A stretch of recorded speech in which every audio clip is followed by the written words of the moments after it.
Hey guys, it's John here with your Claims Minute. I want to talk about tree damage. We've all had situations where we've had a tree, the whole tree itself, or maybe even just a branch, fall and hit part of the house, or maybe block a driveway, or hit a fence. I want to talk about who's responsible for that cleanup.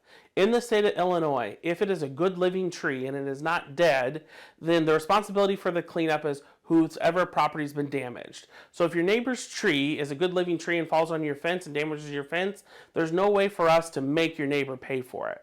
Same thing with your trees on your property. We want to make sure that if there's any dead limbs or dead trees that we do our due diligence and remove those things and take those hazards out of the way, because if they fall and they hit a person or a vehicle or someone else's property, you could be stuck filing a claim underneath your policy to get those damages done. So let's make sure we're doing a good job identifying those things and making sure that they're taken care of. Again, guys, if you ever get into a situation and you're not sure what to do with a claim scenario, please make sure to give us a call here at the office. Thank you very much.